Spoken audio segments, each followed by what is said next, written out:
50 news کے علاقائی خبرنامے کے ساتھ میں ہوں جویری احسان۔ سب سے پہلے رخ کریں گے ڈیرہ غازی خان کا۔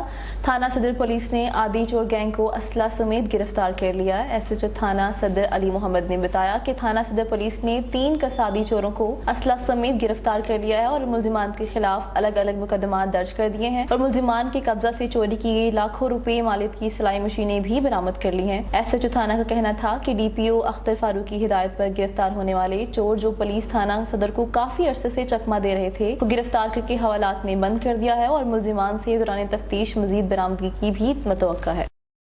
خبر شامل کریں گے چک جھمرا سے۔ چک جھمرا کے علاقے 192 رے بے میں بیوی نے آشنا کے ساتھ مل کر خاوند کو قتل کر دیا۔ 8 دن قبل خاتون نے آشنا کے ساتھ مل کر خاوند معظم کو قتل کر کے لاش کھیتوں میں دبا دی تھی۔ واقعے کے بعد خاتون نے خاوند کے ساتھ جھگڑا کر کے گھر چھوڑ جانے کا ڈھونگ رچایا تھا۔ گزشتہ روز راہگیروں کی اطلاع پر کھیتوں سے مقتول کی لاش برآمد ہوئی۔ لاش ملنے کی 24 گھنٹے کے دوران پولیس نے شک گزرنے پر مقتول کی اہلیہ کو حراست میں لے لیا۔ دوران حراست خاتون نے آشنا آصف کے ساتھ مل کر قتل کرنے کا اقرار جرم کر لیا۔ ایس ایچ او جھمرا نے بروقت کارروائی کرتے ہوئے خاتون کے آشنا کو بھی گرفتار کر لیا۔ دونوں ملزمان سے مزید تفتیش جاری ہے۔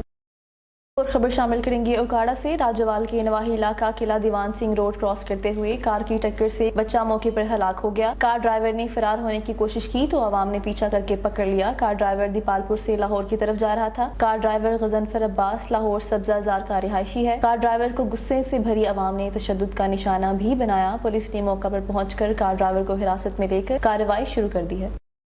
خبر شامل کریں گے چک جھمرا سے۔ چک جھمرا تھانہ ساہیاں والا کے علاقہ 16 جیم بے میں ظلم کی انتہا ہو گئی۔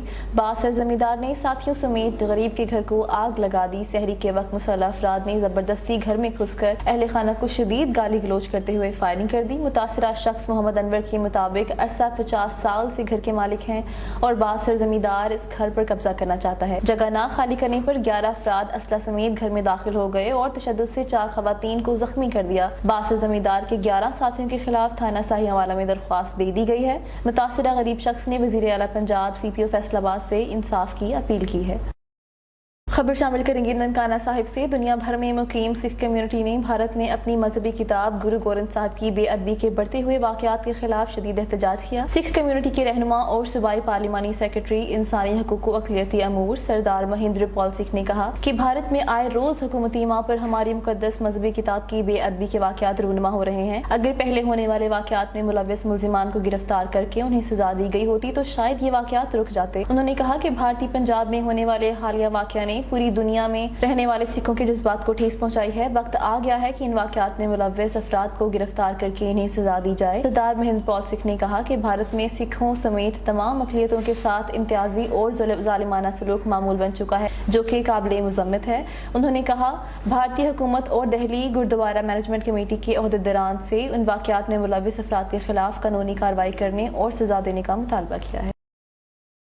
رخ کریں گے حافظ آباد کا۔ سرگودا روڈ پر گودام کی دیوار گرنے سے 4 افراد ملبے تلے دب کر شدید زخمی ہو گئے۔ زیر تعمیر گودام میں مزدور افطاری کے بعد بیٹھے تھے کہ دیوار گر گئی۔ زخمیوں کو ریسکیو 112 نے ٹراما سینٹر منتقل کر دیا جہاں 2 افراد کی حالت نازک ہونے کے باعث لاہور ریفر کر دیا گیا۔ زخمیوں کی شناخت صفدر فیاض اسلم حبیب کے نام سے ہوئی ہے۔ خبر شامل کریں گے پشاور سے۔ پروونشنل ڈاکٹرز ایسوسی ایشن کی وفد کی اسپیشل سیکرٹری ہیلتھ ڈاکٹر فاروق جمیل سے ان کے آفس میں ملاقات کے دوران پروونشنل ڈاکٹر ایسوسی ایشن نے جنوری کے 1000 ڈاکٹرز کی اسپیشلائزیشن کے مسئلے اور ہائی کورٹ کے احکامات کے متعلق سیکرٹری کو بریف کیا اور ڈینٹل سرجنز کی اسپیشلائزیشن کے مسائل اور ان کی سیٹوں میں اضافے پر بھی بات چیت کی گئی۔ اسپیشل سیکرٹری صحت نے وفد کو یقین دلایا کہ انڈکشن کے مسئلے کو ترجیحی بنیادوں پر حل کرنے کے لیے وزیر صحت کی سربراہی میں جلد پی جی ایم آئی ہیلتھ ڈپارٹمنٹ اور پروونشنل ڈاکٹر ایسوسی ایشن کے نمائندوں پر مشتمل اجلاس بلا کر انڈکشن کے مسئلے کو حل کریں گے۔ ڈسٹرکٹ پولیس آفیسر اٹک سید خالد حمدانی کی ہدایت پر حکومت پاکستان کے احساس پروگرام کے تحت کرونا لاک ڈاؤن سے شدید متاثر خاندانوں اور مستحق افراد کی کفالت کے لیے رقوم کے سلسلے میں ضلع بھر کے تمام مراکز کو فل پروف سیکورٹی فراہم کی گئی ہے۔ تمام تحصیلوں میں اسپیشل سیکورٹی پروگرام کے تحت نفری تعینات کی گئی ہے جہاں پر ایس ڈی پی اوز اور ایس ایچ او صاحبان کرونا عالمی وبا اور آفت کے پیش نظر ان ہنگامی حالات میں فرنٹ لائن پر موجود ہیں تاکہ مستحق خاندانوں کی کفایت بھی جاری رہے اور سماجی فاصلے کو زیادہ سے زیادہ برقرار رکھا جا سکے۔ ان تمام مراکز میں ایس ایچ او صاحبان کے ہمراہ لیڈی پولیس افسران کو بھی تعینات کیا گیا جو کہ معاشی بدحالی کا شکار دہاڑی دار طبقہ بالخصوص خواتین کی معاونت کر رہی ہیں۔ ہاؤس فل کا بورڈ لگانے والے درزی حضرات اس برس لاک ڈاؤن کی وجہ سے پریشان۔ ٹیلر ماسٹر کو دکانیں کھولنے کی اجازت تو ہے مگر مارکیٹ سے عوام کو کپڑا خریدنے کی اجازت نہیں، جس سے درزی حضرات سارا دن کسٹمرز کی طرف دیکھ کر شام کو مایوس ہو کر لوٹنے پر مجبور۔ اس پر رپورٹ کریں گے قصور سے محمد عرفان میاں۔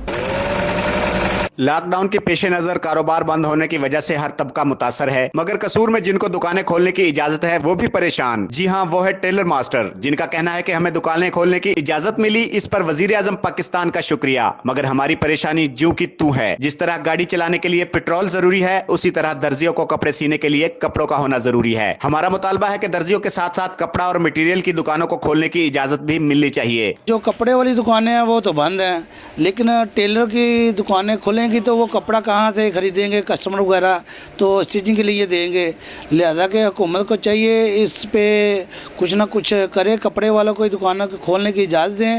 ادھر عید کی خوشیوں میں شامل ہونے کے لیے ہر کسی کی خواہش ہوتی ہے کہ اس دن پر نیا لباس زیب تن کرے، اور ہر کوئی کوشش کرتا ہے کہ جلد کپڑا لے کر درزیوں کو سلائی کے لیے دے، مگر اس برس ماجرا ہی کچھ اور ہے۔ گزشتہ سال لوڈ شیڈنگ اور ہاؤس فل کا بہانے بنانے والے اس سال کام نہ آنے پر انتہائی مایوس ہیں۔ درزی حضرات جنہیں کاریگر نے سارے فارغ بیٹھے نے، کیونکہ ان کی وجوہات ہے کہ کپڑے دیا دکاناں، مٹیریل دیا کاج بٹن دیا دکاناں بند ہونے کی وجہ نال ساڈے کول کوئی بھی گاہک کپڑے لے کے نہیں آ رہا۔ درزیاں دکاناں کھلیاں تے نہ مٹیریل وغیرہ کوئی دکاناں نہیں کھلیاں، نہ ہی کاج بٹن دی کوئی دکاناں کھولنے کی اجازت ملی ہے۔ ان کی وجہ سے درزیاں بہت مشکلات کا سامنا کرنا پڑ رہا ہے۔ درزی حضرات کا حکومت وقت سے مطالبہ ہے کہ ان کے ساتھ کپڑے کی مارکیٹیں کھولی جائیں تاکہ شہری کپڑا خرید کر سلائی کرانے لائیں اور یہ مزدوری کر کے اپنے بچوں کے لیے عید کی خوشیوں کا سامنا کر سکیں۔ کیمرامین سہیل بھٹی کے ساتھ محمد عرفان میو، 50 نیوز قصور۔ خبر شامل کریں گے منشن آباد سے۔ پیر خالص والی روڈ نئی آبادی کے قریب اسلم نامی بیپاری قتل۔ اسلم کو نامعلوم افراد نے فائرنگ کر کے قتل کر دیا۔ مقتول نواحی گاؤں محرم چینا کا رہائشی تھا اور بھینسوں کا بیپاری تھا اور 2 روز سے گھر سے غائب تھا، جس کی لاش آج نئی آبادی کے قریب سے ملی۔ ایس ایچ او منشن آباد رازق احمد کمبو بھاری نفری کے ہمراہ موقع پر پہنچ گئے اور لاش کو قبضہ میں لے کر پوسٹ مارٹم کے لیے THQ ہسپتال منشن آباد منتقل کر دیا اور مزید تفتیش جاری ہے۔ خبر شامل کریں گے جڑاوالا سے۔ مسیحی برادری امن و قوت اور بھائی چارے میں ایک قدم اور آگے۔ چودھری جاوید لال کے بچوں نے اپنی پاکٹ منی سے 150 گھروں میں آٹے کے بیگ تقسیم کیے۔ اس موقع پر سیاسی رہنما اور ایکس منسٹر چودھری طلال کی طرف سے سید انور بھولا، متوقع جنرل سیکرٹری نون لیگ جڑاوالا نے ان کے گھر جا کر اپنی پارٹی کی طرف سے ان کا شکریہ ادا کیا اور اپنے قائد کے ویژن کو لوگوں تک پہنچایا۔ انہوں نے کہا کہ مسیحی برادری ہر وقت ہمارے ساتھی تھے اور آئندہ بھی رہیں گے۔ مسیحی بھائی ہمارے بھائی ہیں، آئندہ ہماری حکومت آئی تو ہم ان سے بھرپور تعاون کریں گے۔ اس موقع پر چیف رپورٹر 50 نیوز محمد عمران قادری، سرگرم کارکن مانا ڈون، بھائی خان مشتاقیانی، منا بھائی شکیل ڈوگر، راہیل باوا، عامر بھائی پترس چٹ، چودھری بشیر مٹھو، شہزاد شاہد، عمر مٹھو چودھری، یوسف کھوکھر، تبسم ناز، سلیم نے جاوید لال کے بچوں اور بھانجوں کے اس اقدام کو سراہا اور نیک خواہشات کا اظہار کیا ہے۔ 50 نیوز کے علاقائی خبرنامے سے فی الحال اتنا ہی۔ مزید باخبر رہنے کے لیے دیکھتے رہیے 50 نیوز۔